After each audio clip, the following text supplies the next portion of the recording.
Hello students, next हम discuss करेंगे example number 3। क्या कह रहा है? The slope of a line is double of the slope of another line. ठीक है भाई, ये गिवन कंडीशन हो गई। तो अपन मान लेते हैं अपन ऐसा, slope of one line is m। तो बताओ मुझे स्लोप ऑफ अनदर लाइन कितना हो जाएगा? 2m, है ना? यही है ना, slope of one line is double of the slope of another line if the tangent of angle between them is 1/3। अब ध्यान रखना, सर टेंजेंट बोला है। टेंजेंट का मतलब क्या होता है कि जो टेन थीटा है उस पूरे का वैल्यू 1/3 है। इस चीज को आप थोड़ा सा देना, tangent of angle between them is 1/3, तो उसका मतलब टेन थीटा का वैल्यू है 1/3। Find the slope of the line.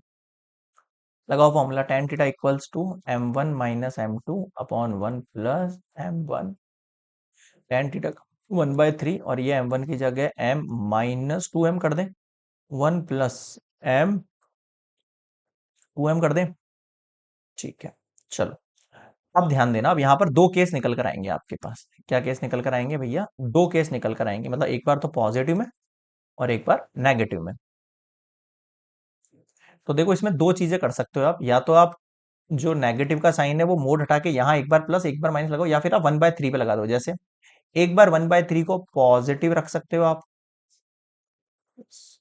Square, है ना? पहले इसको सॉल्व करके दिखा देता हूँ।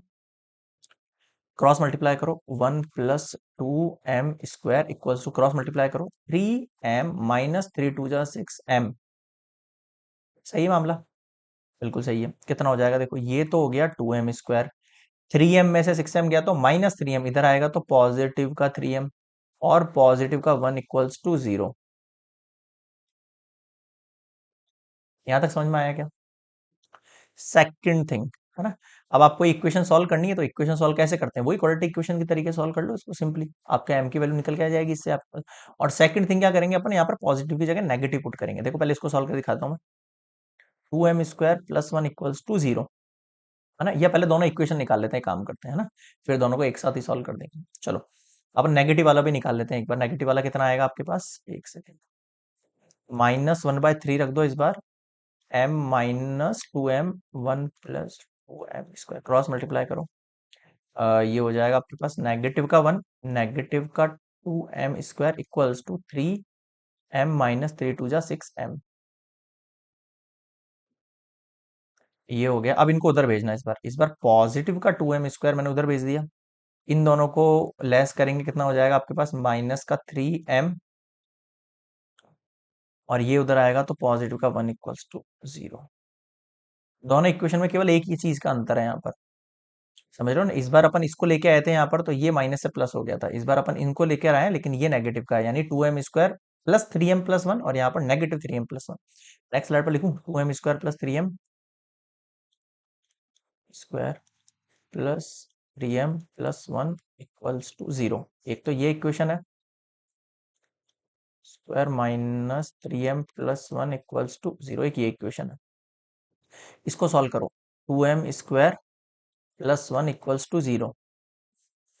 2 है आपके पास, क्या लेंगे अपन? एक तो 2m ले लेते हैं और एक पॉजिटिव का 1m ले लेते हैं, कॉमन ले लें इसमें से। 2m कॉमन निकाला तो m+1, m+1 निकाला, पॉजिटिव का 1 = 0, m+1, और ये ब्रैकेट में 2m + 1 = 0।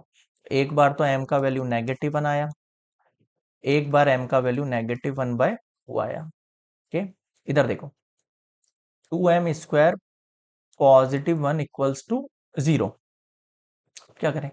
यहाँ नेगेटिव का 3m आ रहा है, तो नेगेटिव का 3m कैसे आएगा? इस बार मुझे नेगेटिव का 2m, नेगेटिव का 1m रखना पड़ेगा। मल्टीप्लाई करेंगे तो पॉजिटिव 2m² आएगा, ऐड करेंगे तो 3m हो जाएगा।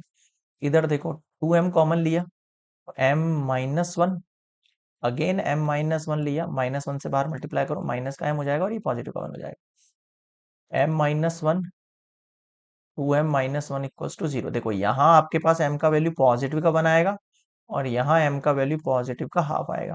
कहने का मतलब ये है मेरे। अब ध्यान देना, मुझे find the slopes of the line लिखनी है। तो नेक्स्ट स्लाइड पर जगह है क्या? एक सेकंड देख लेता हूँ, हाँ है भाई।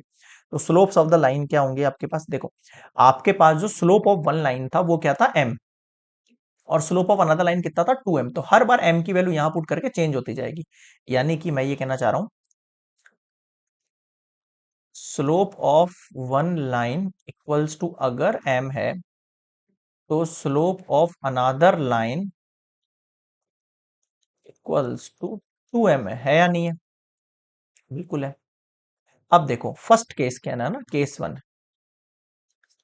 वन के आप अंदर आपके पास इसको आप स्लोप वन लाइन को m1 मान लो चाहो तो, और इसको आप m2 मान लो। स्लोप केस वन के अंदर आपका m1 का वैल्यू अगर मैंने -1 पुट किया तो बताओ m2 का वैल्यू कितना हो जाएगा? ऑब्वियस बात है 2 मल्टीप्लाई -1 यानी -2m, माइनस का 2 है ना। इस m की जगह क्या आ जाएगा? माइनस का 1 आ जाएगा, तो ये माइनस का 2 हो जाएगा। केस टू, अगर मैं यहां पर वैल्यू कितनी पुट कर रहा हूं, -12, तो m2 वाले केस के अंदर अगर -12 पुट करी, 2 से 2 गया तो माइनस का 1। केस थ्री, अगर m1 की वैल्यू मैं इस बार +1 ले रहा हूं तो m2 का वैल्यू कितना हो जाएगा आपके पास? 2 मल्टीप्लाई 1 यानी 2। केस फोर, m1 की वैल्यू मैं हाफ ले रहा हूं तो m2 की वैल्यू कितनी होगी? 2 से 2 कैंसिल आउट हो गया 1। ये आपके पास 4 केस में स्लोप्स ऑफ लाइन निकल के आएंगी, स्लोप्स ऑफ द लाइन। बताओ क्या समझ नहीं आया? क्लियर है यहाँ पे? This is complete example number 3। Next हम लेंगे एग्जाम्पल नंबर 4 पर।